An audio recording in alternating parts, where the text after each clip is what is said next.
Hello good evening everyone. My name is Kiran Kuhar और मैं हूँ आपकी पेपर 2 यूजीसी नेट ज्योग्राफी की ट्रेनर। तो लाइव क्लास शुरू हो गई है। जल्दी से जल्दी आप सब लोग अपनी लाइव क्लास ज्वाइन करो ताकि हम अपना जो टॉपिक है वो शुरू करें। कल हमारी एक ही क्लास हो पाई थी बट आज हमारी दोनों क्लास हो जाएंगी और आज हम अपना ये टॉपिक 11 कंप्लीट कर देंगे। तो 2 मिनट वेट कर लेते हैं ताकि जो स्टूडेंट्स है वो ज्वाइन कर ले और उसके बाद हम अपनी जो क्लास है वो शुरू करते हैं। तब तक के लिए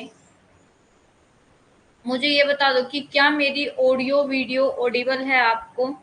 क्या मेरी ऑडियो ऑडिबल है और मेरी वीडियो विजिबल है आपको? जल्दी से मेरे को कमेंट करके बताओ।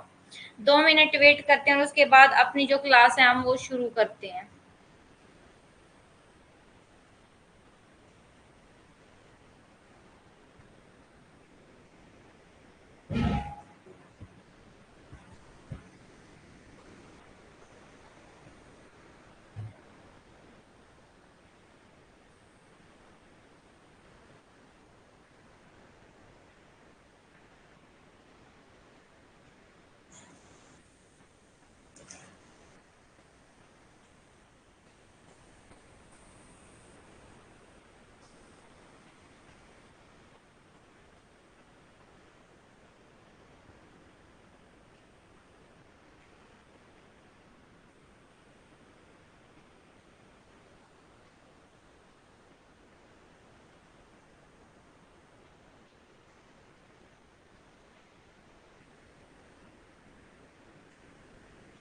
तो 2 मिनट हो गई है और अब हम अपनी जो क्लास है वो शुरू करते हैं। गुड इवनिंग रुचि। तो क्लास जो है वो हम शुरू करते हैं। हमें अपना जो टॉपिक है रोक उसको पढ़ना है।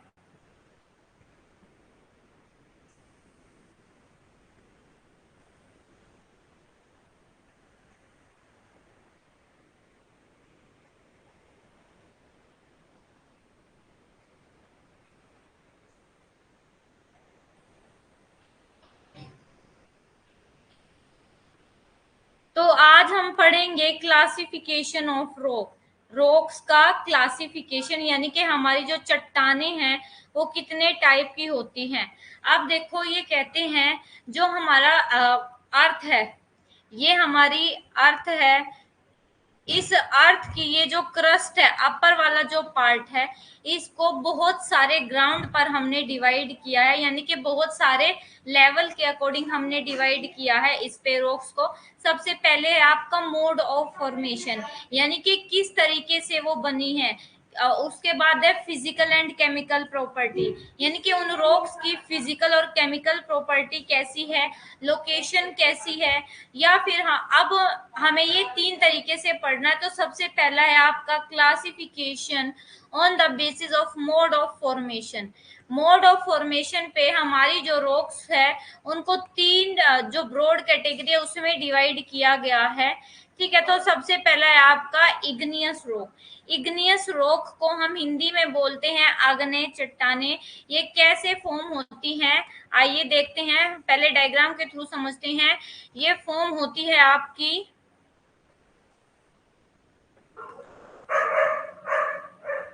ये कैसे फॉर्म होती है, ये आपका क्या है, ये आपका वोल्केनो है। ठीक है, इस वोल्केनो से ये मैग्मा निकला, ये मैग्मा निकल के यहाँ क्या है, ये फैल गया और फैल के क्या हो गया, ये मैग्मा अंदर तो क्या था आपका मैग्मा। अंदर से जब ये बाहर एटमॉस्फेयर से भी इसका कनेक्शन हो जाता है तब इसको लावा बोला जाता है। ठीक है,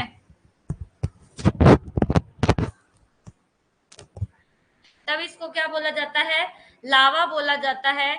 और ये क्या कहते हैं कि ये जब लावा बाहर आता है तो बाहर आके ऐसे जम जाता है, पहाड़ की शेप ले लेता है और इससे आपकी क्या बनती है, इससे आपकी रॉक्स बनती है। यानी कि बाहर आके ये मैग्मा लावा के रूप में जब ठंडा होता है, ठंडा होके सॉलिड हो जाता है, यानी कि जम जाता है। क्रिस्टलाइजेशन का मतलब होता है दाने दाने, यानी कि दाने जब ये ठंडा होता है ना आपका लावा, तो इसमें दाने बन जाते हैं, इसलिए इसको क्रिस्टलाइन रॉक्स बोलते हैं। और इसको बोलते हैं आपका, ये क्या है, मोल्टन अर्थ। मोल्टन अर्थ यानी कि ये रॉक्स मैग्मा से बनी है, मैग्मा कहते हैं हम बिलो द अर्थ सरफेस, और लावा कहते हैं on the earth surface. Igneous rock के जो एग्जाम्पल है वो है बेसाल्ट और ग्रेनाइट, इग्नियस रॉक के एग्जाम्पल हैं। याद रखना ये, हिंदी में देख लो, आग्नेय चट्टाने, आग्नेय चट्टाने पिघले हुए पृथ्वी पदार्थों के ठंडा होने, जमने और क्रिस्टलीकरण के कारण बनती हैं। ये देखो, जब आपका लावा बाहर आता है ना और एकदम से वो जब ठंडा हो जाता है, जब एकदम से ठंडा हो जाता है तो उसके जो दाने हैं वो कैसे बनेंगे, बड़े बड़े बनेंगे। लेकिन जब आपका लावा धीरे धीरे ठंडा होता है तो उसके जो आपके कण बनेंगे या दाने बनेंगे तो वो कैसे होंगे, छोटे छोटे होंगे। क्रिस्टलाइन जो रॉक होंगे वो बहुत स्मॉल स्मॉल पार्टिकल होंगे। लेकिन जब एकदम से ठंडा हो जाता है तो वो दाने कैसे बनते हैं, जब एकदम से बाहर आते हवा के कांटेक्ट में आता है और एकदम से ठंडा हो जाता है तो ये दाने बनते हैं बड़े बड़े। लेकिन जब धीरे धीरे ठंडा होता है तो ये दाने ऐसे छोटे छोटे छोटे छोटे बनते हैं। इसको बोला जाता है आपका क्रिस्टलाइन रॉक्स। ठीक है, और मैग्मा पृथ्वी की सतह के नीचे बोलते हैं, और लावा पृथ्वी की सतह के रूप ऊपर जो है जाना जाता है। और आग्नेय चट्टानों के एग्जाम्पल है बेसाल्ट और ग्रेनाइट। ठीक है, अब सेकंड जो रॉक का टाइप है वो है आपकी, ये कौन सी रॉक है, सेडिमेंट्री रॉक। अब सेडिमेंट्री रॉक को तलछटी चट्टाने भी बोलते हैं। अब ये सेडिमेंट्री रॉक कैसे बनती है, ये देखो, पूरा एक सर्कल समझना। ये आपका क्या था, वोल्केनो, वोल्केनो से इरप्शन हुआ, ये लावा यहाँ पे जम गया, ऐसे ये जम गया पुनः पूरा, ये आपका ये लावा, ये कौन सी होगी आपकी, इग्नियस रॉक्स हो गई। ओके, अब बाहर आपके कुछ एजेंट है, एजेंट यानी कि आपका विंड है, आपका वाटर है, और आपका ग्लेशियर है, और आपका कौन सा है, आपका कोस्टल वेव्स है। तो ये क्या करते हैं, ये बाहर के जो एक्सोजेनेटिक फोर्स है, ये जब आपके जम के सॉलिड हो जाती है ना, इन रॉक्स पर काम करते हैं और इसका इरोजन शुरू करते हैं। आपकी बेसाल्ट जो होती है ना इग्नियस रॉक में, as compared to granite, basalt rock ज्यादा क्या होती है, ज्यादा कोमल होती है, तो उसका इरोजन जल्दी से होता है। बेसाल्ट हमारे ओशन फ्लोर पे जो आपको रॉक मिलते हैं वो बेसाल्ट से बनी मिलती है। तो क्या है, देखो अब इसका इरोजन हो जाता है, और ये इरोजन होता है तो ये अपने साथ बहा कर इस मिट्टी को ले जाती है और कहीं पे जाके इसको क्या है, जमा कर देती है। और इस तरह की मिट्टी जो वेदर्ड और वेदरिंग और इरोजन के द्वारा जो मिट्टी जमा करी गई है उसको बोला जाता है sedimentary rock. Sedimentary rock form through the lithification and compression and cementation of the sediments deposited in a particular place, mainly aquatic area। इसके एग्जाम्पल आपके sand stone, lime stone, conglomerate, यानी कि आपका बालू पत्थर, चूना पत्थर और कॉन्ग्लोमेरेट। हिंदी में क्या है, तलछटी चट्टाने मुख्य रूप से जलीय क्षेत्रों जैसे किसी विशेष स्थान पर जमा तलछट।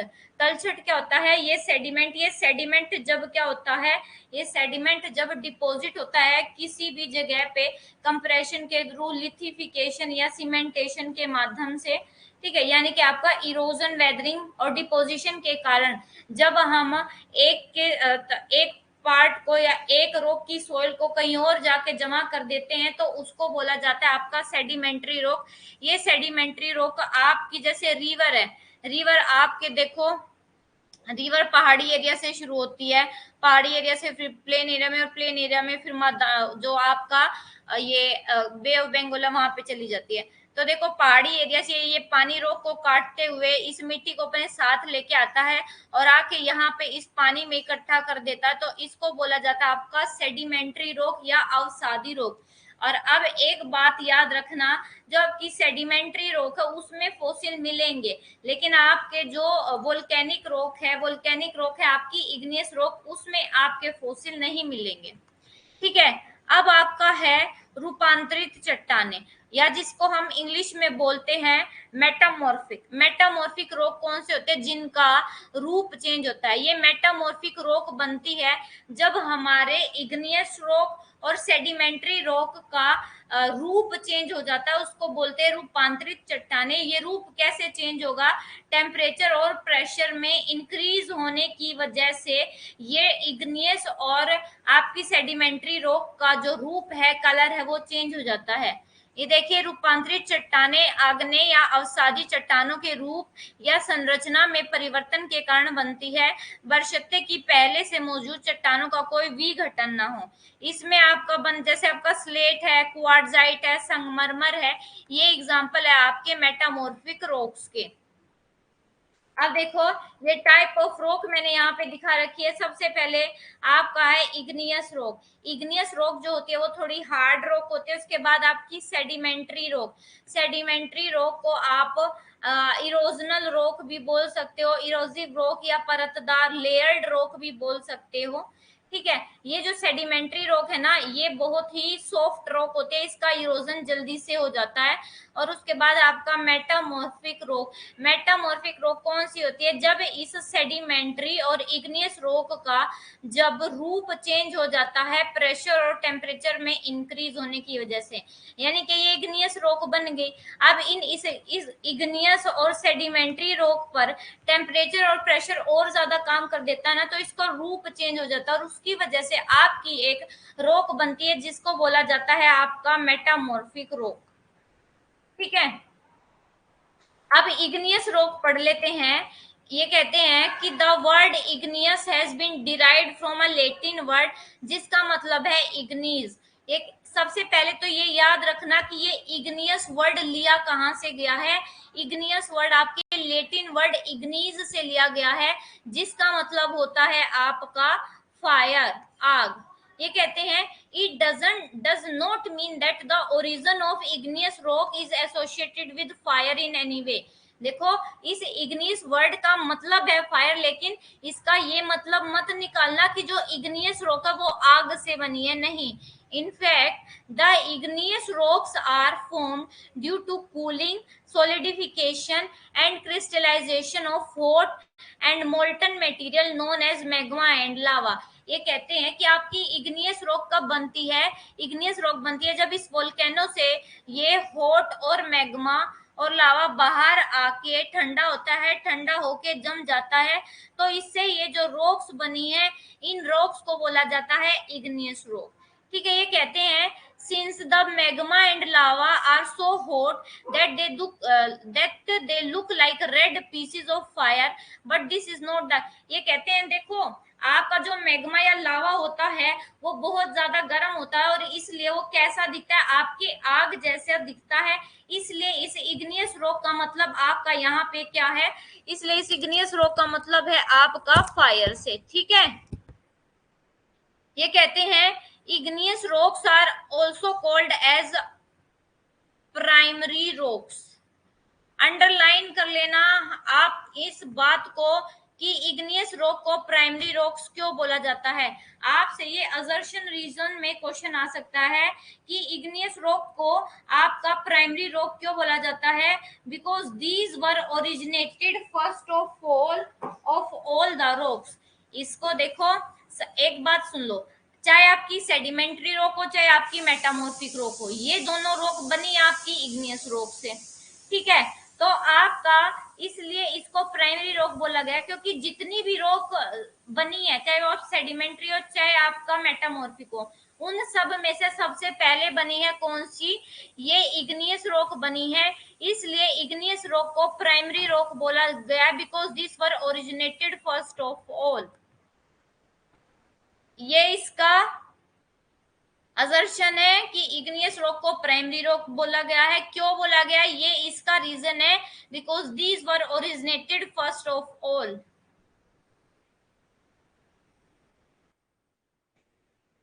हिंदी में देख लो कि आग्नेय शब्द की उत्पत्ति लेटिन शब्द इग्निस से हुई है, जिसका अर्थ होता है अग्नि।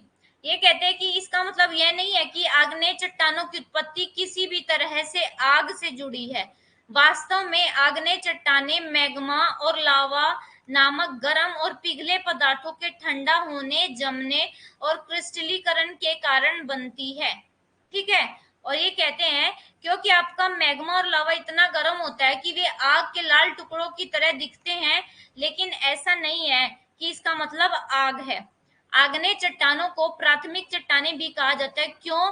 क्योंकि इनकी उत्पत्ति सबसे पहली हुई है। ये देवदार नहीं है, क्योंकि इनकी उत्पत्ति सभी रॉक में से सबसे पहली हुई है, इसलिए इसको प्राइमरी रॉक बोला गया है। यहाँ पे ये जो देवदार है, ये वर्ड कट कर लेना, ये बाय मिस्टेक जो है एडिट हो गया है। ठीक है, अब बोलते हैं इग्नियस रॉक के बारे में ही। The rocks during the formation of upper crust of the earth on cooling solidification and crystallization of hot and liquid magma after the origin of the earth।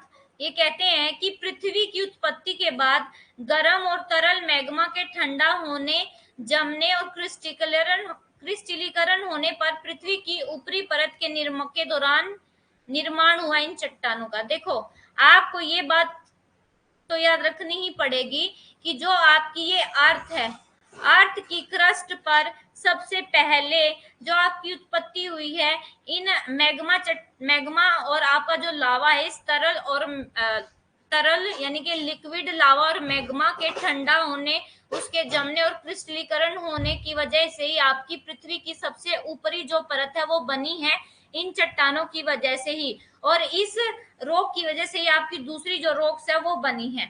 अब ये कहते हैं thus all the subsequent rocks were formed whether directly or indirectly from the igneous rock in one way or the other। this is why igneous rock are also called as parent rock। आप देखो, ये second assertion reason का question यहाँ पे आता है कि आपका जो इग्नियस रॉक है उसको पेरेंट रॉक क्यों बोला गया है, क्योंकि चाहे वो आपकी सेडिमेंट्री रॉक हो, चाहे वो आपकी मेटामॉर्फिक रॉक हो, वे दोनों डायरेक्टली या फिर इनडायरेक्टली इन इग्नियस रॉक से ही बनी है। उनको जो मटेरियल मिला है, उनमें जो मटेरियल है वो इन इग्नियस रॉक का ही है, इसलिए इसको पेरेंट रॉक भी बोला गया है। दो आपको रीजन असर्शन की चीजें याद रखनी है। एक है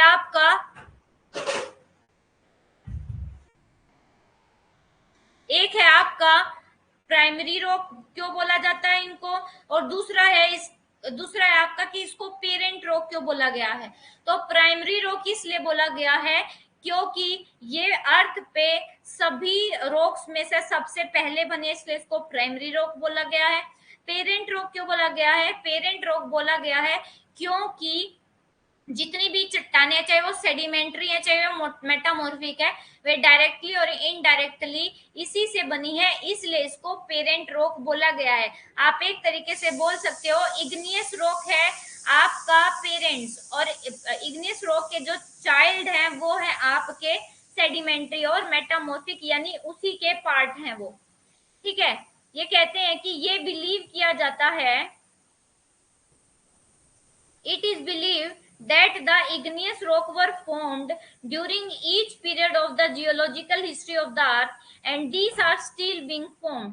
ये कहते हैं कि ये बिलीव किया गया है कि आपके जियोलॉजिकल पीरियड या जियोलॉजिकल हिस्ट्री में जितने भी पीरियड थे, उन सभी पीरियड में इन इग्नियस रॉक का बनना हमेशा से ही रहा है और ये आज भी बन रही हैं। आज भी आपके वोल्केनो का इरप्शन हो रहा है। जब वोल्केनो का इरप्शन होगा तो आपका लावा बाहर आएगा, लावा बाहर आएगा तो वो क्या होगा, वो ठंडा भी होगा, ठंडा होके जमेगा भी, और उससे हमारी कौन सी रॉक्स बनती है, इग्नियस रॉक। तो ये कंसेप्ट बिल्कुल ठीक है कि हाँ, आज भी हमारी इग्नियस रॉक जो है वो बन रही है।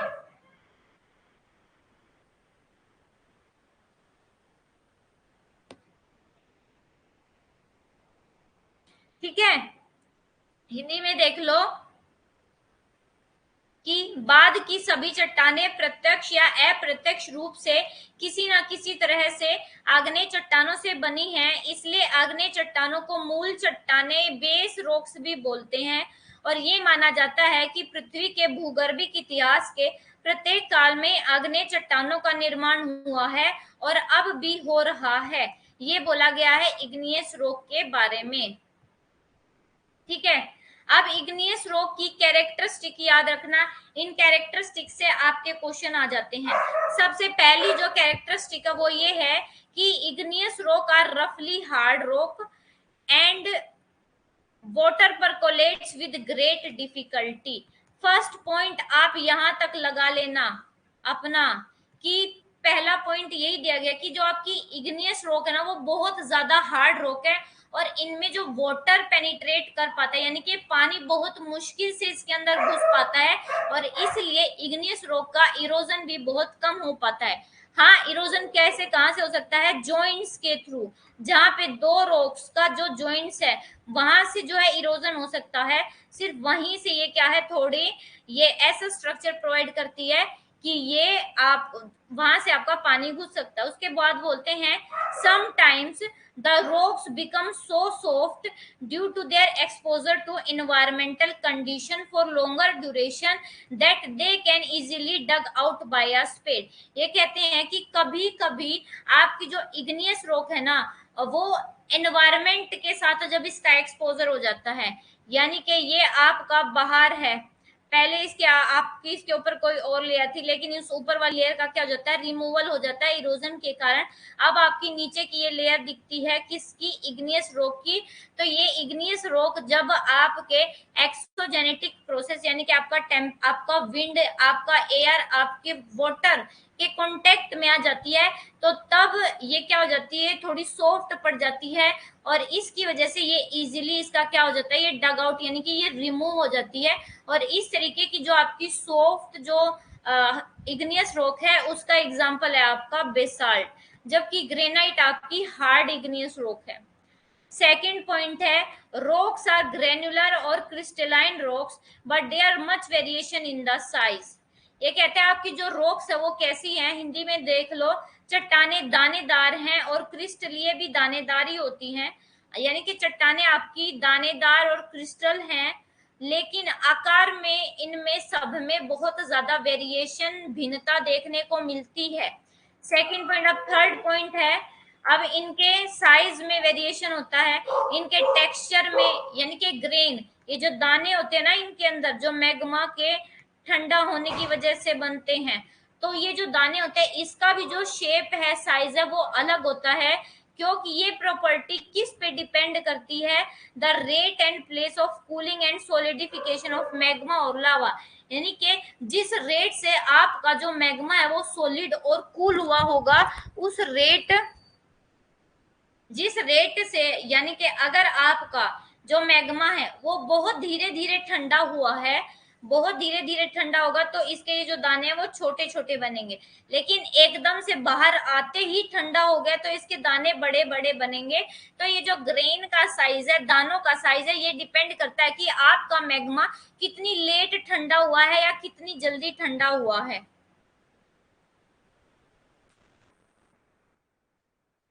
ठीक है, इसके कैरेक्टरिस्टिक के तीसरा पॉइंट मैंने बता दिया है कि आपका जो ये ग्रेन है, ग्रेन का रूप और बनावट, क्योंकि ये गुण काफी हद तक मैग्मा या लावा के ठंडा होने और जमने की दर और स्थान पर निर्भर करते हैं। यहाँ तक किसी भी बच्चे को कोई भी डाउट क्लास से रिलेटेड? ठीक है, एक बार पहले ये पढ़ के उसके बाद अपनी जो प्रॉब्लम्स है वो देखते हैं। उसके बाद कहते हैं igneous rocks do not have strata like sedimentary rock. अब एक बात याद रखना, जो आपकी इग्नियस रॉक है वो उसमें ऐसे परतें नहीं मिलती हैं, इग्नियस रॉक में जो परतें हैं वो नहीं मिलती है, आपकी सेडिमेंट्री रॉक में परतें मिलती है बट इग्नियस रॉक में स्ट्रेटा का मतलब है परत, इग्नियस रॉक में परतें नहीं मिलती सेडिमेंट्री रॉक की तरह। ये कहते हैं when lava flow in a region occur in several phases, layer after layer of lava deposited and solidified one upon another। ये कहते हैं वैसे तो आपकी इग्नियस रॉक में परतें नहीं मिलती, लेकिन ये जो लावा है ना एक लेयर के ऊपर दूसरी लेयर लावा की, तीसरी लेयर ऐसे बिछती रहती है और इनको क्या बोला जाता है, इनको परत नहीं बोला जाता, ये जो लावा की परत एक दूसरे के ऊपर होती है इनको बोला जाता है ट्रैप। ठीक है, उसके बाद नेक्स्ट पॉइंट है and thus there is some sort of confusion about the layers or strata, but actually there are no strata, rather these are layer of lava. ये कहते हैं एक्चुअली में कंफ्यूजन है जो आपके जियोलॉजिस्ट हैं उनके बीच में भी कि लेयर और स्ट्रेटा में क्या डिफरेंस है, लेकिन एक्चुअल में आपका जो इग्नियस रॉक है उसमें स्ट्रेटा नहीं मिलते, उसमें लेयर मिलती हैं। ठीक है,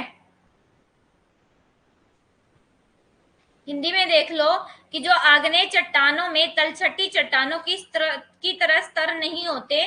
जब किसी क्षेत्र में लावा का प्रवाह कई चरणों में होता है तो लावा की एक के बाद एक परतें जमा होती जाती हैं और एक के ऊपर एक जम जाती है, और इस प्रकार परतों या स्तरों के बारे में कुछ प्रकार का जो है भ्रम है, लेकिन वास्तव में ये कोई स्तर नहीं है बल्कि ये लावा की परतें हैं।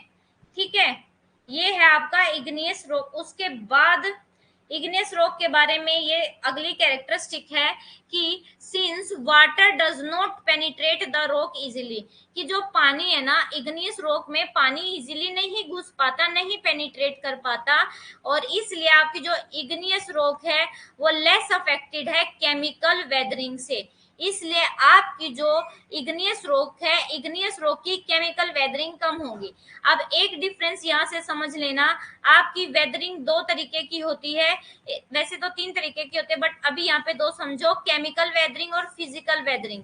केमिकल वेदरिंग तब होती है जब वाटर की अवेलेबिलिटी ज्यादा होती है, जो वाटर की अवेलेबिलिटी उस रॉक्स में ज्यादा होगी या रॉक का नेचर सॉफ्ट होगा तो वहां पे आपकी केमिकल वेदरिंग ज्यादा होगी, और फिजिकल वेदरिंग वहां पे ज्यादा होगी जहां पे आपकी पानी की अवेलेबिलिटी नहीं है यानी कि कम है। एग्जांपल आपका डेजर्ट, डेजर्ट में आपकी फिजिकल वेदरिंग होती है, जबकि आपका जैसे 0 से 10 डिग्री इक्वेटोरियल वाला एरिया है वहां पे हमें हर दिन 2 बजे के बाद बारिश होती है, तो वहां पे पानी की अवेलेबिलिटी ज्यादा है, इसलिए वहां पे जो रॉक्स है रॉक्स का केमिकल इरोजन ज्यादा होता है as compared to physical erosion.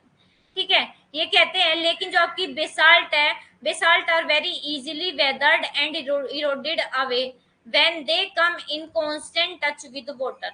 ये कहते हैं कि जो बेसाल्ट है, बेसाल्ट इग्नियस रॉक का सॉफ्ट रॉक का, इग्नियस रॉक में सॉफ्ट रॉक का एग्जांपल है बेसाल्ट, और बेसाल्ट जब भी पानी के कांटेक्ट में आता है तो ये क्या करता है, इसका जल्दी से वेदरिंग और इरोजन हो जाता है। और ये कहते हैं coarse grained igneous rock are affected by mechanical और फिजिकल वेदरिंग। जो कोर्स ग्रेन्ड कैसी होती है, मोटे दाने वाली, मोटे दाने वाली जो आग्नेय चट्टानें उनमें यांत्रिक और जो भौतिक अपक्ष यानी कि फिजिकल वेदरिंग ज्यादा होती है, यानी कि वहां पे आपके टेम्परेचर प्रेशर इसका इफेक्ट देखने को ज्यादा मिलता है, यानी कि टेम्परेचर और प्रेशर की वजह से आपका इरोजन होता है, ना कि पानी की वजह से।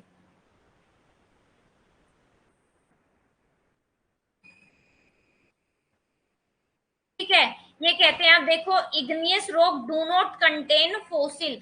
फोसिल क्या होते हैं, फोसिल कैसे बनते हैं, जैसे आपका कोई एनिमल है या डेड बॉडी है या कोई भी आपका लिविंग बींग है, जब वो मर जाता है, मरने के बाद क्या है वो मरने के बाद क्या है एक फोसिल में, जीवाश्म में कन्वर्ट हो जाता है। ठीक है, अवशेष, फोसिल बोलते हैं अवशेष। ठीक है, जो आपके पुराने जो लिविंग बींग्स मर जाते हैं उनके जो अवशेष बच जाते हैं, लेकिन वो इग्नियस रॉक में नहीं मिलते। एक बात खुद सोचो, इग्नियस रॉक में वे चीजें कैसे मिलेंगी, क्योंकि इग्नियस रॉक कैसे बनती है, लावा के इरप्शन की वजह से।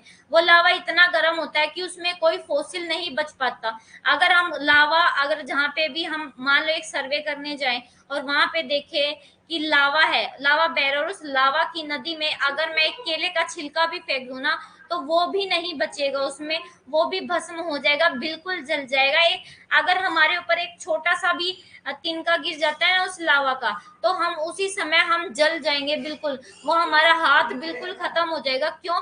क्योंकि आपके जो लावा का टेम्परेचर होता है वो 11,000 डिग्री सेल्सियस से शुरू होता है, 11,000 डिग्री सेल्सियस के आसपास टेम्परेचर होता है, तो उसमें कोई फोसिल नहीं बचेगा, इसलिए इग्नियस रॉक में कोई फोसिल नहीं होता है। उसके बाद बोलते हैं the number of joint increase upward in any igneous rock, यानी कि ये आपकी देखो ये इग्नियस रॉक है। ठीक है, ये इग्नियस रॉक है, तो ये देखो ये जैसे जैसे नीचे से ऊपर की तरफ बढ़ते हैं तो ये जो जॉइंट है, दरार है, इन इग्नियस रॉक में बढ़ती जाती है, क्योंकि एक दूसरे के ऊपर क्या है, एक दूसरे के ऊपर ये प्रेशर लगा रही हैं। उसके बाद कहते हैं igneous rocks are mostly associated with volcanic activity. आपकी इग्नियस रॉक आपको भी पता है वोल्केनिक एक्टिविटी के कारण ही बनती है, वोल्केनो के फटने की वजह से ये इग्नियस रॉक बनते हैं, इसलिए इन इग्नियस रॉक को वोल्केनिक रॉक्स भी बोलते हैं।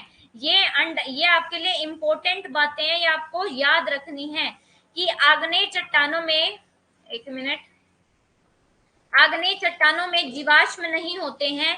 किसी भी आग्नेय चट्टान में जोड़ों की संख्या ऊपर की ओर बढ़ती है, यानी कि जब हम नीचे से ऊपर की तरफ चलते हैं तो जो जॉइंट्स है वो इंक्रीज हो जाते हैं।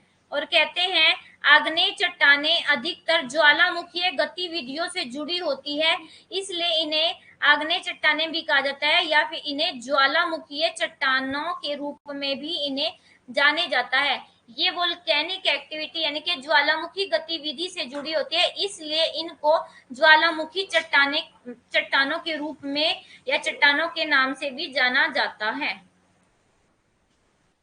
ठीक है, ये है आपका igneous rock. I hope igneous rock से रिलेटेड किसी को कोई डाउट नहीं होगा।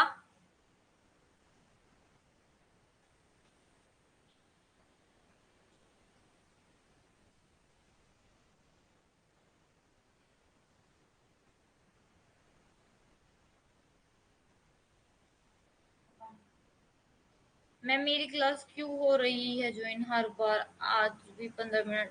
बेटे वो कनेक्शन प्रॉब्लम हो सकती है यशवंत, कनेक्शन की प्रॉब्लम की वजह से आपकी जो क्लास है वो लेट ज्वाइन हो रही होगी। गुड इवनिंग रुचि। इग्नियस रॉक में जीवाश्म नहीं मिलते, बिल्कुल सही है, नहीं मिलते इग्नियस रॉक में जीवाश्म।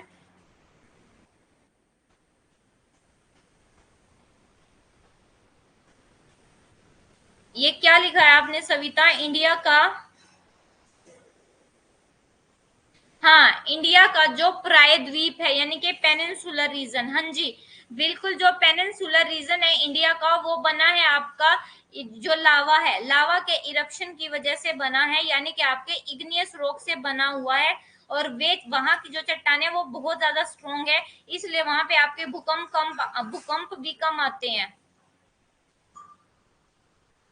ठीक है, यहाँ तक इग्नियस रॉक क्या होती है, उसकी कैरेक्टरिस्टिक क्या होती है, किसी को कोई डाउट? इन कैरेक्टरिस्टिक से आपसे स्टेटमेंट के क्वेश्चन पूछे जाते हैं, इग्नियस रॉक के स्टेटमेंट के क्वेश्चन आ सकते हैं कि इनमें से कौन सी कैरेक्टरिस्टिक आपके इग्नियस रॉक की नहीं है।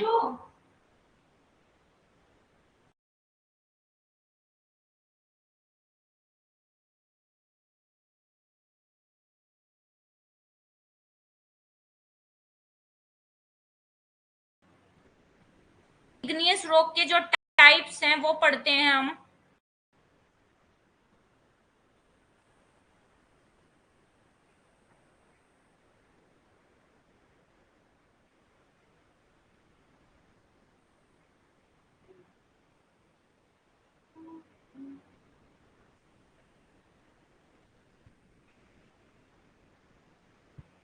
अब ये बोलते हैं, अब हम जो इग्नियस रॉक है ना उनका क्लासिफिकेशन, यानी कि इग्नियस रॉक के कितने टाइप हैं ये पढ़ेंगे।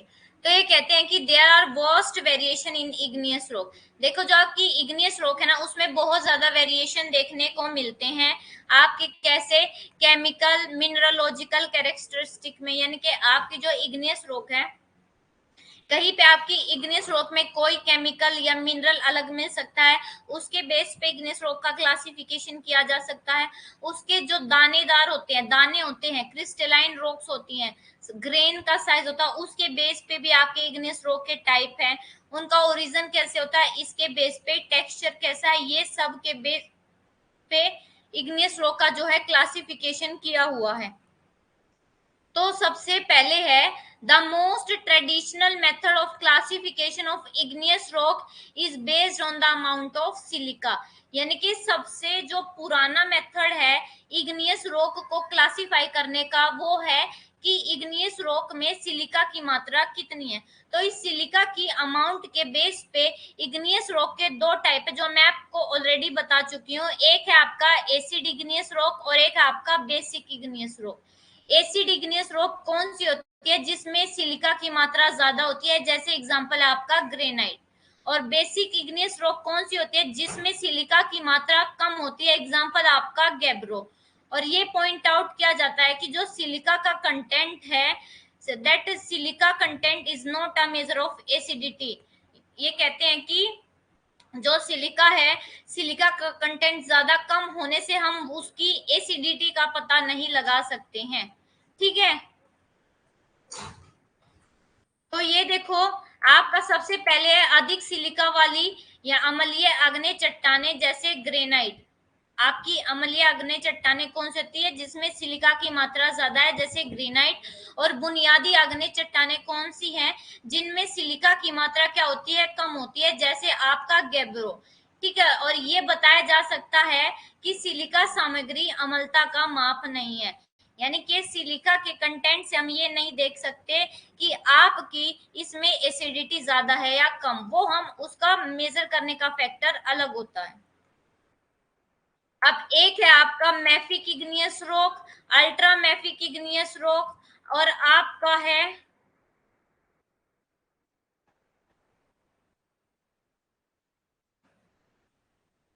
सबसे पहले है आपका मैफिक इग्नियस रॉक। ये भी आपके इग्नियस रॉक के टाइप है। ठीक है, अब ये क्या कहते हैं कि composed of the dominant mineral of dark group. यानी कि आपके ऐसे मिनरल, डार्क ग्रुप के मिनरल होने की वजह से, जैसे इसमें आपका पायरोक्सिन है, एम्फीबोल्स है और ओलिवाइन्स है। ठीक है, और ये सारे किस में रिच है? ये इन सब में मैग्नीशियम और आयरन की मात्रा ज्यादा मिलती है। और ये जो वर्ड मैफिक है, ये कहाँ से डिराइव हुआ है? आपके मैग्नीशियम से और फेरस से। मैग्नीशियम और फेरस, फेरस का मतलब होता है आयरन। ठीक है, और thereby the dominance of magnesium and ferrous. तो जो मैफिक इग्नियस रॉक है वो कौन सी रॉक है? जिसमें आपके मैग्नीशियम और आयरन की मात्रा ज्यादा मिलती है, उसको बोला जाता है आपका मैफिक इग्नियस रॉक। याद रखना, मैफिक इग्नियस रॉक कौन सी होती है? जिसमें आपके मैग्नीशियम और आयरन की मात्रा ज्यादा मिलती है। उसके बाद है आपका अल्ट्रा मैफिक इग्नियस रॉक। ये वो आपकी रॉक है जिसमें आपका पायरोक्सिन और ओलिवाइन मिनरल ज्यादा मिलते हैं, जैसे है आपका पेरियोडाइट। और पेरियोडाइट किस में रिच है? पायरोक्सिन में और ओलिवाइन में और ड्यूनाइट। ठीक है, ये होती है आपकी अल्ट्रा मैफिक रॉक्स। हिंदी में बता देती हूँ, मैफिक आग्नेय चट्टाने डार्क समूह के प्रमुख खनिज, जैसे इसमें पायरोक्सिन, एम्फीबोल्स और ओलिवाइन से ये बनी होती है, जिनमें से सभी में मैग्नीशियम और, एक बात याद रखना, मैफिक आग्नेय चट्टान का मतलब याद रखना, ये मैग्नीशियम और आयरन से बनी है। और जो अल्ट्रा मैफिक इग्नियस रॉक है, वो पायरोक्सिन और ओलिवाइन जैसे खनिज है, उसकी इसमें जो कंसेंट्रेशन है वो ज्यादा होता है। ठीक है,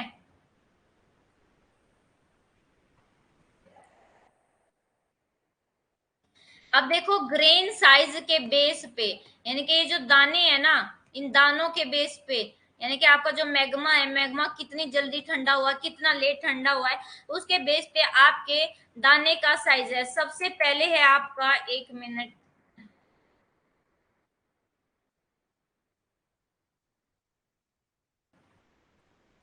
सबसे पहले है आपका पैगमेटिक इग्नियस रॉक। ये हिंदी में नहीं है क्योंकि हिंदी में इनका मीनिंग चेंज हो जा रहा था, इसलिए मैंने ये दो स्लाइड आपके लिए इंग्लिश में ही रखी है। पैगमेटाइटिक इग्नियस रॉक, इनका नाम याद रखना। पैगमेटाइटिक इग्नियस रॉक कौन सी होती है? जिसमें रॉक के क्रिस्टल बहुत बड़े होते हैं, लार्ज क्रिस्टल, ये इतने बड़े बड़े होते हैं।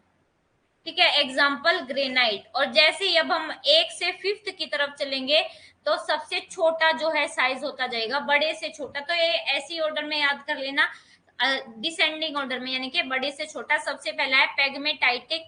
पैगमेटाइटिक का मतलब है जो coarse grain, very coarse grain. उसके बाद है फेनेरेटिक। फेनेरेटिक इग्नियस रॉक कौन सी रॉक है? जिनमें आपका जो फेनरो का मतलब है विजिबल, यानी कि इसमें जो आपके दाने वो कैसे होते हैं, विजिबल होते हैं, लेकिन पेगमेटाइटिक से छोटे होते हैं। ठीक है, हो गया पेगमेटाइटिक और फेनेरिटिक। उसके बाद थर्ड है आपका एफेनेरिटिक। एफेनेरिटिक कैसे होते हैं, फाइन ग्रेन्ड इग्नियस रॉक। ठीक है, इस एफेनेटिक का मतलब होता है, ये ग्रीक वर्ड अफान से निकला है, जिसका मतलब होता है इनविजिबल। ये कहते हैं कि ये जो एफेनेटिक इग्नियस रॉक है, इनका जो दाने होते हैं वो बहुत छोटे होते हैं कि हम अपनी आंखों से इन्हें नहीं देख पाते। फिर होते हैं आपके glassy igneous rock without grains of any size, इसमें कोई साइज ही नहीं होता, यानी कि बिना साइज के होते हैं। और सबसे बाद में आते हैं आपके पोरफ्रिटिक इग्नियस रॉक, यानी कि इसमें मिक्स ग्रेन्ड इग्नियस रॉक, इसमें भी आपका जो दाना होता है वो बहुत छोटा छोटा होता है। ठीक है, सबसे छोटा आपको इस ग्लासी और पोरफ्रिटिक इग्नियस रॉक में मिलता है। तो सबसे पहले है आपका पेगमेटाइटिक, पेगमेटाइटिक के बाद फेनेरिटिक, फेनेरिटिक के बाद एफेनेटिक, उसके बाद है आपका ग्लासी इग्नियस रॉक, और फिर है आपका पोरफ्रिटिक इग्नियस रॉक्स। ठीक है, अब जो इग्नियस रॉक है उनको अकरेंस के बेस पे, मोड ऑफ अकरेंस के बेस पे दो टाइप में डिवाइड किया गया है। एक है आपका इंट्रूसिव इग्नियस रॉक और दूसरा है आपका extrusive igneous rock. Intrusive igneous rock में आपका एक है प्लूटोनिक और एक है हाइपाबेसल, और एक्सट्रूसिव में है एक्सप्लोजिव और क्वाइटाइट। अब पहले हम समझेंगे इंट्रूसिव और एक्सट्रूसिव इग्नियस रॉक कौन सी होती है। ये देखो, ये है आपकी, यहां समझो, ये है आपकी अर्थ। ठीक है, इस अर्थ पे जब ये लावा, ये मैग्मा अंदर ही, अर्थ के अंदर ही फट जाता है, और फटने की वजह से ये कहीं कहीं दरारों में जम जाता है पृथ्वी के अंदर ही, उसको बोला जाता है आपका इंट्रूसिव इग्नियस रॉक। ठीक है, लेकिन जब ये यही लावा पृथ्वी पे बाहर आता है, बाहर आके फटता है और आपकी रॉक्स का निर्माण करता है, तो इसको बोलते हैं एक्सट्रूसिव इग्नियस रॉक। अब इंट्रूसिव इग्नियस रॉक के भी दो एग्जांपल है, एक है प्लूटोनिक और एक है हाइपाबेसल। ठीक है, एक है प्लूटोनिक इग्नियस रॉक, एक है हाइपाबेसल। और एक्सट्रूसिव कौन सी होती है, जो आपके पृथ्वी के बाहर ज्वालामुखी के फटने और लावा के जमने की वजह से बनता है। इसमें एक होता है एक्सप्लोसिव और एक होता है क्वाइट टाइप। तो अब सबसे पहले इंट्रूसिव के बारे में पढ़ते हैं। इंट्रूसिव में है प्लूटोनिक इग्नियस रॉक। ये कैसे बनती है, plutonic igneous rock are form due to cooling of magma very deep inside the earth, यानी कि जब हमारा मैग्मा अर्थ के बहुत ज्यादा अंदर ही जम जाता है, उसकी वजह से बनता है आपका प्लूटोनिक इग्नियस रॉक। ये कहते हैं since the rate of cooling of magma is exceedingly slow, यानी कि पृथ्वी के अंदर आपका जो मैग्मा का ठंडा होने की रेट है वो बहुत कम है। क्यों? क्योंकि अंदर आपका टेम्परेचर बहुत ज्यादा हाई है, और इसलिए वहां पे क्या है, सफिशिएंट टाइम मिलता है। जो दाने होते हैं मैग्मा के अंदर, जो दाने होते हैं उनको पूरा टाइम मिलता है कि वो अच्छे से डेवलप हो जाए। ठीक है, thus the plutonic igneous rock are very coarse, यानी कि प्लूटोनिक इग्नियस रॉक आपकी कैसी होती है, आपकी पेगमेटाइटिक, यानी कि इनके जो दाने के साइज है वो बहुत बड़े बड़े होते हैं। और ग्रेनाइट इसका बेस्ट एग्जांपल है आपके प्लूटोनिक इग्नियस रॉक्स का। ठीक है, प्लूटोनिक आग्नेय चट्टाने पृथ्वी के बहुत अंदर मैग्मा के ठंडा होने के कारण बनती है। क्योंकि वहां उच्च तापमान होने के कारण मैग्मा के ठंडा होने की दर बहुत धीमी होती है, और इसलिए बड़े दानों के पूर्ण विकास के लिए पर्याप्त समय होता है। और इस प्रकार आपकी जो प्लूटोनिक आग्नेय चट्टाने हैं बहुत मोटे दाने वाली चट्टाने होती हैं। और जो ग्रेनाइट है, ग्रेनाइट इस श्रेणी का सबसे सर्वोत्तम उदाहरण है। ठीक है, अब उसके बाद है आपकी हाइपाबेसल इग्नियस रॉक। देखो, कहते हैं कि हाइपाबेसल इग्नियस रॉक तब बनती है जब आपका ये जो मैग्मा है, मैग्मा जब आपके अर्थ के अंदर ही, ये दोनों अर्थ के अंदर ही है, ये अर्थ है ना, ये अर्थ के अंदर ही आपकी जो ये दरारें होती हैं, इन दरारों में जम जाता है। ठीक है, क्रैक्स में, पोर्स में, पोर्स यानी कि छोटे छोटे जो होल होते हैं उनमें जम जाता है, छोटा छोटा जो स्पेस होता है जब इनमें जम जाता है तो उसको बोला जाता है आपका हाइपाबेसल। ठीक है, hypabyssal igneous rock are formed due to cooling and solidification of rising magma during volcanic activity in the cracks, pores, crevices and hollow places just beneath the earth surface। Hindi में देख लो कि हाइपाबेसल आग्नेय चट्टाने पृथ्वी की सतह के ठीक नीचे दरारों, छिद्रों और खोखले स्थानों में ज्वालामुखीय गतिविधि के दौरान बढ़ते मैग्मा के ठंडा होने और जमने के कारण बनते हैं और इसी कारण इन चट्टानों को हाइपाबेसल चट्टाने बोला जाता है। ये कहते हैं, क्या बोला जाता है इनको? हाइपाबेसल इग्नियस रॉक।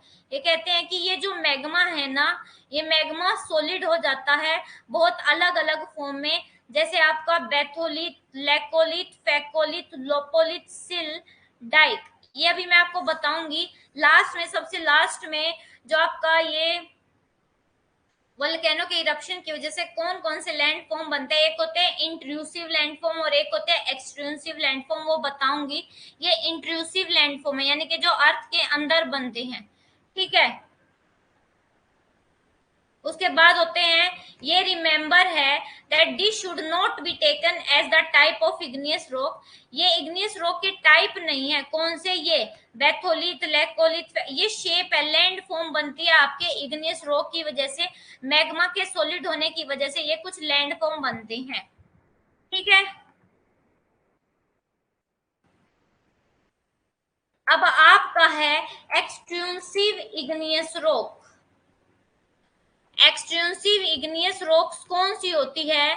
जो आपकी इग्नियस रॉक लावा के, सॉरी वोल्केनो के अर्थ के बाहर जब इरप्शन होता है, अर्थ के बाहर जब वोल्केनो का इरप्शन होता है और वो लावा आपके अर्थ के ऊपर जम जाता है तो उसकी वजह से आपकी ये बनती है एक्सट्रूसिव इग्नियस रॉक। कहते हैं the igneous rock form due to cooling and solidification of hot and molten lava at the earth surface are called extrusive igneous rock. ठीक है, हिंदी में देख लेती हूँ। बहिर्वेदी आग्नेय चट्टाने पृथ्वी की सतह पर गर्म और पिघले लावा के ठंडा होने और जमने से बनने वाली आग्नेय चट्टाने बहिर्वेदी आग्नेय चट्टाने कहलाती हैं। ठीक है, यानी कि ये आपकी अर्थ है। अर्थ के यहाँ पे क्या है, एक वोल्केनो है, इस वोल्केनो से बाहर ये लावा आया और ये लावा जब बाहर आया, बाहर आके ये क्या हुआ, ठंडा हुआ, ठंडा होके जमने लगा और इससे बनी आपकी ये एक्सट्रूसिव इग्नियस रॉक। ठीक है, ये कहते हैं कि आमतौर पर ज्वालामुखी के विदर विस्फोट के दौरान बहिर्मुखी आग्नेय चट्टाने बनती हैं। विदर मतलब आपका फिशर इरप्शन। फिशर इरप्शन क्या होता है? फिशर इरप्शन का मतलब होता है दरारी उद्भेदन, यानी कि दरार के सहारे जब आपका लावा बाहर आता है तो उसकी वजह से आपका कैसा बनता है? फ्लड बेसाल्ट, यानी कि आपका बनता है बाढ़ बेसाल्ट बन जाता है, यानी कि जैसे बाढ़ का मैदान फैल जाता है ऐसे ये आपका बाढ़ का जो लावा है वो फैल जाता है और इसलिए इसको बाढ़ बेसाल्ट बोलते हैं। और इन चट्टानों को ध्वनिक चट्टाने भी बोला जाता है, यानी कि इनको वोल्केनिक रॉक्स भी बोला जाता है। याद रखना किसको? एक्सट्रूसिव इग्नियस रॉक को वोल्केनिक रॉक्स बोला जाता है। और ये जो एक्सट्रूसिव इग्नियस रॉक है इनमें जो दाने का साइज होता है वो बहुत छोटा होता है, बिकॉज लावा आफ्टर कमिंग, क्योंकि जैसे ही लावा आपके अर्थ के ऊपर आता है तो ये आपके एटमॉस्फेयर के साथ रिएक्ट करता है और ये बहुत जल्दी ही ठंडा और सॉलिड हो जाता है, इसलिए इसके जो पार्टिकल होते हैं वो बहुत छोटे छोटे होते हैं। ठीक है, पार्टिकल बहुत छोटे छोटे होंगे जब टाइम कम मिलेगा एकदम से ठंडा हो जाएगा, और पार्टिकल बड़े होंगे जब बहुत ज्यादा टाइम मिलेगा। ठीक है,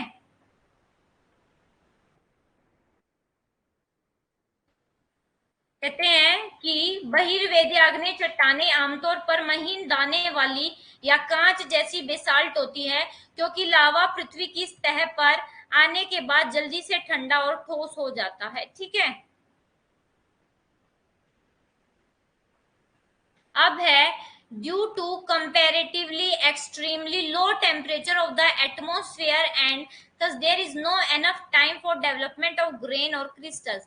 ये कहते हैं कि जैसे ही ये लावा आपकी अर्थ पे बाहर आता है, तापमान कम होता है तो इतना टाइम नहीं मिल पाता कि वो धीरे धीरे करके ठंडा, वो एकदम से ठंडा हो जाता है, इसलिए ग्रेन का साइज कैसा होता है, छोटा होता है। आप कहते हैं कि जो बेसाल्ट है, बेसाल्ट इसका एग्जाम्पल है आपके एक्सक्लूसिव इग्नियस रॉक का, और आपका जो ये गैब्रो और ऑब्सिडियन है ये भी इंपॉर्टेंट एग्जाम्पल है आपके इस ग्रुप के। और कहते हैं कि ये जो आपकी एक्सक्लूसिव इग्नियस रॉक है इसको भी दो मेजर पार्ट में, दो कैटेगरी में डिवाइड किया गया है। एक है आपका exclusive type exclusive igneous rock, और है आपका quite type exclusive igneous rock.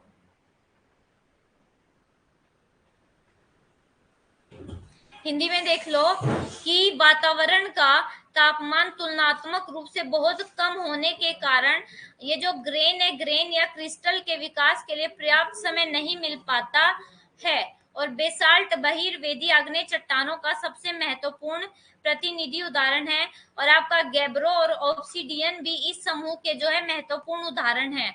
और पृथ्वी की सतह पर लावा की उपस्थिति की प्रकृति के आधार पर जो आपकी ये एक्सट्रूसिव इग्नियस रॉक है इसके दो टाइप है, विस्फोटक प्रकार के आपके बहिर्वेदी आग्नेय चट्टानें और शांत प्रकार के। तो आपका जो वोल्केनिक इरप्शन है वो दो टाइप का होता है, एक होता है क्वाइट, एक होता है एक्सप्लोजिव। जो एक्सप्लोजिव होता है उसमें एक वेंट के थ्रू एकदम से क्या होता है, आपका जो लावा है वो बाहर आता है। अब एक्सप्लोजिव कब होगा, ये कई बातों पे डिपेंड करता है। एक तो मैग्मा का कैरेक्टरिस्टिक है, अगर मैग्मा में सिलिका की मात्रा ज्यादा है, पानी का कंटेंट ज्यादा है, गैसेस ज्यादा है, और जो टेम्परेचर है, what temperature does the rock melt, यानी कि किस टेम्परेचर पर जो आपकी रॉक है वो मेल्ट कर रही है, इस सब के बेस पे आपका एक्सप्लोजिव और क्वाइट टाइप का इरप्शन होता है। अगर आपका जो मैग्मा है, मैग्मा में सिलिका की मात्रा ज्यादा होगी, एसिडिक होगा, गैसेस की मात्रा ज्यादा होगी, और आपकी वाटर वेपर ज्यादा होंगे, तो आपका जो मैग्मा का इरप्शन होगा वो बहुत ज्यादा एक्सप्लोजिव, बहुत ज्यादा आवाज करेगा, बहुत तेज से फटेगा। लेकिन अगर आपकी सिलिका का कंटेंट कम है, आपकी जो रॉक में पानी है वो भी कम है, वेपर्स भी कम है, ठीक है, तो आपका जो वहां पे जो लावा का निकलेगा वो कैसा होगा, आपका क्वाइट, यानी कि बहुत वो शान से निकल जाएगा, क्योंकि उसमें ऐसी गैसेस नहीं है। हमेशा किसकी वजह से एक्सप्लोजिव, यानी कि किसकी वजह से आपका वोल्केनो बहुत जोर से फटता है, इन गैसेस की वजह से। अगर ये गैसेस बहुत ज्यादा मात्रा में होंगी तो आपका जो इरप्शन होगा वो एक्सप्लोजिव होगा, खतरनाक होगा। लेकिन अगर वो कम होंगी तो आपका जो इरप्शन है वो कैसा होगा, बहुत धीरे धीरे होगा।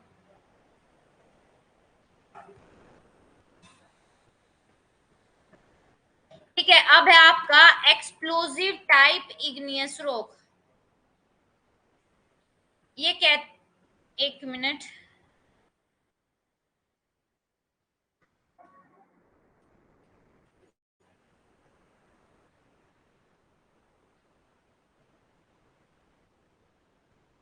मैम क्लासिफिकेशन स्टार्टिंग में हुआ करता।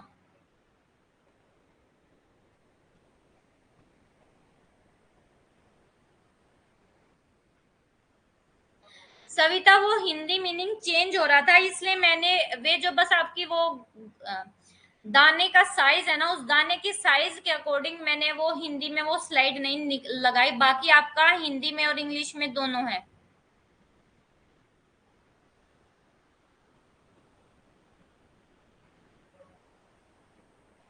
किसका पूछ रहे हैं, यशवंत पूछ रहे हैं कि मैम अकरेंस का मतलब क्या होता है। अकरेंस का मतलब होता है कोई इवेंट, कोई घटना, ठीक है, कोई इंसिडेंट होता है तब उसको बोलते हैं अकरेंस।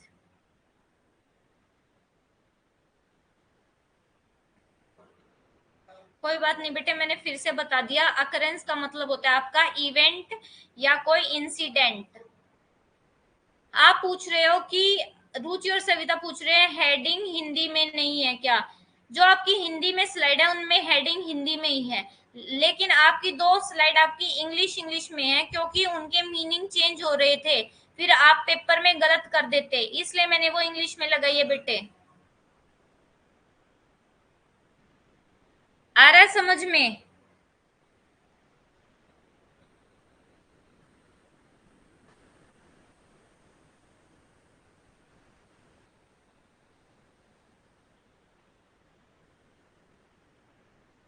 क्लास में कौन कौन है?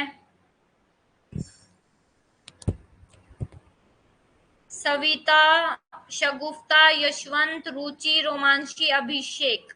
आप सबको समझ में आ रहा है ना? तो देखो आज हमारा ये रोक्स वाला पार्ट कंप्लीट हो जाएगा। ठीक है,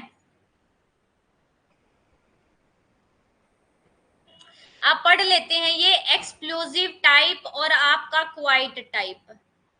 पहले हिंदी में ही देख लेते हैं। एक्सप्लोजिव का मतलब होता है विस्फोटक प्रकार के, यानी कि जो बहुत ज्यादा हिंसक, बहुत ज्यादा डिस्ट्रक्टिव होते हैं। कहते हैं विस्फोटक प्रकार के हिंसक ज्वालामुखी विस्फोटों के दौरान निकले ज्वालामुखी पदार्थों के मिश्रण से बनी आग्नेय चट्टानों को विस्फोटक प्रकार की बहिर्वेदी आग्नेय चट्टानें कहा जाता है। ये कहते हैं कि जो इन इस इंग्लिश में भी देख लो, the igneous rock form due to mixture of volcanic material, यानी कि आपका जो ज्वालामुखी है, ज्वालामुखी का जो मटेरियल और जो इजेक्ट होता है, जो निकलता है बाहर आपके हिंसक ज्वालामुखी इरप्शन के दौरान, उसको बोला जाता है आपका explosive type of extensive igneous rock. इसमें जो मटेरियल इंक्लूड होता है वो होता है आपके बॉम्ब। बॉम्ब यानी कि बड़े बड़े पत्थर, लेपिली, जो मटर के दाने जितने आपके पत्थर, मटर के दाने जितने जो पत्थर होते हैं वैसे आपकी राख निकलती है। आपके छोटे छोटे जो फाइन मटेरियल है वो निकलता है आपका। ये कहते हैं कि fine volcanic material when deposited in aquatic condition called tufts. याद रखना कि सूक्ष्म ज्वालामुखीय पदार्थ जब जलीय अवस्था में जमा होते हैं उन्हें टफ कहा जाता है। यानी कि आपके जो ज्वालामुखी है, ज्वालामुखी जब फटा उससे छोटे छोटे आपके पदार्थ निकलते हैं और वे जो आपका एक्वेटिक कंडीशन होते हैं उसमें वहां पे जम जाते हैं, वहां पे वे छोटे छोटे पदार्थ, उनको क्या बोला जाता है? टफ्स। बाद में बड़े और जो छोटे कण है इनका मिश्रेशन, यानी कि जो आपके बड़े और छोटे कण होते हैं, यानी कि आपका ये छोटे और बड़े कणों के मिश्रण को क्या बोला जाता है? ब्रेशिया कहा जाता है। ठीक है, ब्रेशिया या एग्लोमेरेट कहा जाता है। और ये इनका जो इरोजन है वो बहुत ज्यादा होता है, क्योंकि ये कंसोलिडेटेड नहीं होते हैं। कंसोलिडेटेड मतलब इकट्ठे नहीं होते, संगठित नहीं होते, ये अलग अलग होते हैं, इसलिए इनका इरोजन ज्यादा होता है। देखो एक्सप्लोजिव टाइप का इरप्शन कब होगा? एक मिनट। एक्सप्लोजिव टाइप का इरप्शन होगा जब आपका जो वोल्केनो है, वोल्केनो में गैसेस की मात्रा आपका, साथ ही साथ ये जो मटेरियल है इसकी मात्रा बहुत ज्यादा होगी, तो बहुत ज्यादा एक्सप्लोजिव टाइप का इरप्शन होगा। उसके बाद है आपका क्वाइट टाइप का इरप्शन। क्वाइट यानी कि आपका शांत प्रकार से, यानी कि पृथ्वी की सतह पर छोटी दरारें, यानी कि जब आपकी दो प्लेट एक दूसरे से दूर जाती है ना, तो उनके बीच में दो छोटी छोटी दरार पड़ जाती है, छोटी छोटी दरार पड़ जाती है। इन दरार से जो लावा वो बाहर आता रहता है बहुत शांति से। ठीक है, दरारों और छेदों के माध्यम से लावा की उपस्थिति को लावा प्रवाह कहा जाता है। और ये लावा ठंडा होने और जमने के बाद बेसाल्टिक आग्नेय चट्टानों का निर्माण करता है। ठीक है, और जो ज्वालामुखी विस्फोट के फिशर इरप्शन के दौरान लावा प्रवाह के कई प्रकरण से उत्पन्न बाढ़ बेसाल्ट व्यापक लावा पठार लावा मैदान बनते हैं। यानी कि ये जो आपका लावा निकल रहा है ना आपके दरारों से, इन छेदों से, तो इसकी वजह से ये जो आपका लावा ना ये बहुत बड़े बड़े इसके क्या है, बहुत बड़े बड़े जो इसके गट्ठर से हैं वो इकट्ठे हो जाते हैं, इसको बोला जाता है लावा मैदान। ठीक है, या लावा प्लेटू।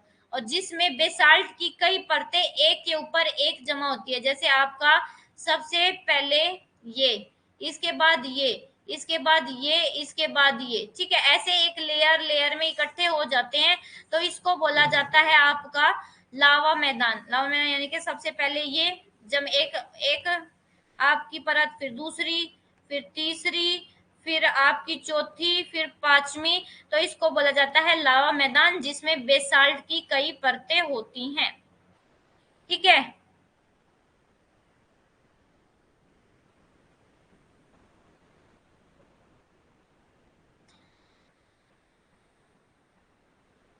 सविता 8 PM पर भी क्लास होगी, मैंने बोला था आपको कि अब से आपकी जो 2 क्लास है वो हुआ करेंगी। कभी कभी कोई प्रॉब्लम हो जाती है तो ही आपकी दूसरी क्लास नहीं होगी, नहीं तो अब 2 महीने आपकी लगातार 2 क्लास होगी।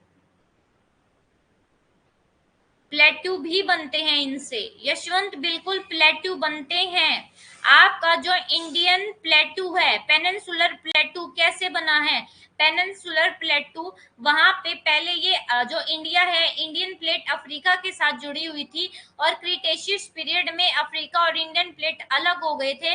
और उसके बाद आपका जो इंडिया है, इंडिया में जहाँ पे आपका ये जहाँ पे आज आपका ये पेनिनसुलर प्लेट्यू है, वहां पे वोल्केनो का इरप्शन हुआ था, ज्वालामुखी फटा था और उसके फटने की वजह से आपका प्लेटू बना था। बेटे जो एक्सप्लोसिव वोल्केनो है उसका जो एग्जांपल इंडिया में वो सिर्फ एक ही है, वो है आपका बैरन। बैरन जो आपका वोल्केनो है वो एक्सप्लोसिव टाइप का है, ठीक है। वहां से आपका दरार के थ्रू लावा बाहर नहीं आता है, वहां पे एक सेंट्रल पाइप के थ्रू वो जो वोल्केनो है वो नीचे एस्टेनोस्फेयर से जुड़ा होता है और वहां पे लावा का जो इरप्शन है वो एक सेंट्रल पाइप के थ्रू होता है और वो बहुत जोर से बाहर आता है। और बैरन ही है आपका एक इकलौता वोल्केनो जो आपके इंडिया में है, बाकी इंडिया में कोई और वोल्केनो नहीं है, ठीक है। एक और है नारकोंडम, वो एक्सटिंक्ट है, यानी कि मर चुका है, खत्म हो चुका है। बहुत सारे आपके जो एक्सटिंक्ट वोल्केनो के टाइप है वो इंडिया में भी मिलते हैं, ठीक है।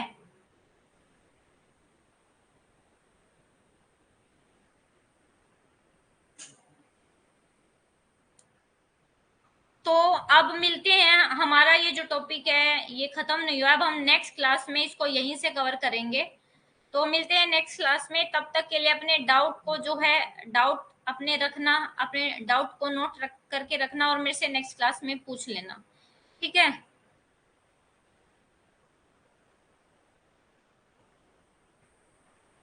Okay, okay everyone.